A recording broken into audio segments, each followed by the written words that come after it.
യുകെയിൽ settlement application ചെയ്യുന്നതിൻ്റെ ഭാഗമായിട്ടുള്ള English language പ്രൊഫഷ്യൻസിയുടെ കാര്യത്തിൽ യുകെ ഗവൺമെൻറ് ഒരു അനൗൺസ്മെൻറ്റ് കൊണ്ടുവന്നിട്ടുണ്ട്. ആ ഒരു അനൗൺസ്മെൻറ്റിനെ കുറിച്ചാണ് ഇന്നത്തെ വീഡിയോയിൽ. നിങ്ങൾ ഒരു യുകെയിലെ സെറ്റിൽമെൻറ്റ് ആപ്ലിക്കേഷൻ ചെയ്യുകയാണ്, അല്ലെങ്കിൽ INR അപ്ലൈ ചെയ്യുന്ന സമയത്ത് നിങ്ങളുടെ ഇംഗ്ലീഷ് ലാംഗ്വേജ് പ്രൊഫഷ്യൻസി എന്ന് പറയുന്നത് നിലവിലുള്ള ഇംഗ്ലീഷ് ലാംഗ്വേജ് പ്രൊഫഷ്യൻസി B1 ലെവലാണ്. IELTS എന്ന് പറഞ്ഞ എക്സാം ആണെങ്കിൽ ഒരു 4.5 ഓവറോൾ സ്കോർ ഉണ്ടെങ്കിൽ മാത്രമേ നിങ്ങൾക്ക് ILRന് അപ്ലൈ ചെയ്യാൻ പറ്റുകയുള്ളൂ. എന്നാൽ ഈ ഒരു റിക്വയർമെൻറ്റിനകത്ത് ഒരു മാറ്റം കൊണ്ടുവരുമെന്ന് അവർ കഴിഞ്ഞ വർഷം ഇമിഗ്രേഷൻ വൈറ്റ് പേപ്പറിൻ്റെ ഭാഗമായിട്ട് അവർ അനൗൺസ് ചെയ്തിരുന്നു. ഈ ഒരു മാറ്റം 2026 ഏപ്രിൽ വരും എന്ന രീതിയിലായിരുന്നു കഴിഞ്ഞ നവംബറിൽ ഹോം ഓഫീസ് പറഞ്ഞിട്ടുണ്ടായിരുന്നത്. എന്നാൽ ഇന്ന് വന്ന അനൗൺസ്മെൻറ്റ് പ്രകാരം ഈ ഒരു ചേഞ്ച് 2027 മാർച്ചിലേക്ക് അവർ ഡിലേ ചെയ്തിരിക്കുകയാണ്. അതുകൊണ്ട് തന്നെ 2027 മാർച്ചിന് മുമ്പ് ILRന് അല്ലെങ്കിൽ സെറ്റിൽമെൻറ്റ് അപ്ലൈ ചെയ്യുന്നവർക്ക് B1 ലെവലായിട്ടുള്ള ഇംഗ്ലീഷ് ലാംഗ്വേജ് പ്രൊഫഷ്യൻസി മീറ്റ് ചെയ്താൽ മതി. ഒരു ഉയർന്ന ഇംഗ്ലീഷ് ലാംഗ്വേജ് പ്രൊഫഷ്യൻസി മീറ്റ് ചെയ്യേണ്ട ആവശ്യതയില്ല.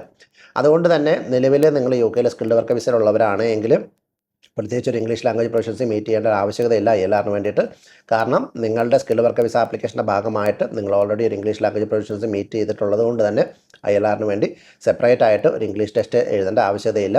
നിലവിൽ യുകെയിൽ ഡിപ്പെൻഡൻറ്റ് വിസയിലുള്ളവർക്കാണ് അവരുടെ ILRൻ്റെ ഭാഗമായിട്ട് ഈ ഒരു B1 level English language proficiency test meet ചെയ്യേണ്ടി വരുന്നത്. എന്നാൽ നിങ്ങൾ PRന് അപ്ലൈ ചെയ്യുന്നത് 2027 മാർച്ച് 26 ശേഷമാണ് എങ്കിൽ നിങ്ങളൊരു B2 level English language proficiency meet ചെയ്താൽ മാത്രമേ നിങ്ങൾക്ക് ILRന് അപ്ലൈ ചെയ്യാൻ പറ്റുകയുള്ളൂ, അല്ലെങ്കിൽ നിങ്ങളുടെ ILRൻ്റെ ആപ്ലിക്കേഷൻ അപ്രൂവ് ആകുകയുള്ളൂ.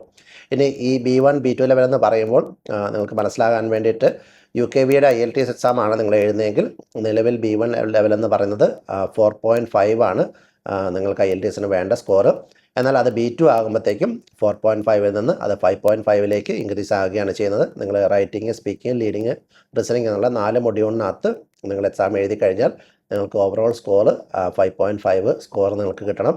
ഇത് UKV IELTS മാത്രമല്ല, പിയേഴ്സൺ വ്യൂ, അതേപോലെ ലാംഗ്വേജ് സെറ്റ്, അതേപോലെ ട്രിനിറ്റി കോളേജ്, ഇങ്ങനെയുള്ള മൾട്ടിപ്പിൾ ആയിട്ടുള്ള എക്സാം പ്രൊവൈഡേഴ്സ് ഉണ്ട്. അവരുടെ എക്സാമുകൾ നിങ്ങൾക്ക് എഴുതിയിട്ടുണ്ട് എങ്കിൽ നിങ്ങൾക്ക് ഈ പറയുന്ന സ്കോർ മീറ്റ് ചെയ്യാം.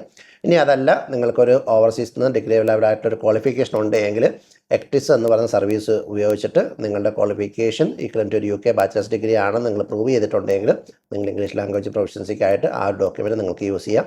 അപ്പോൾ അതിനെക്കുറിച്ച് മറ്റെന്തെങ്കിലും അപ്ഡേറ്റുകൾ വരുന്നതനുസരിച്ച് അറിയിക്കാം. Thank you so much.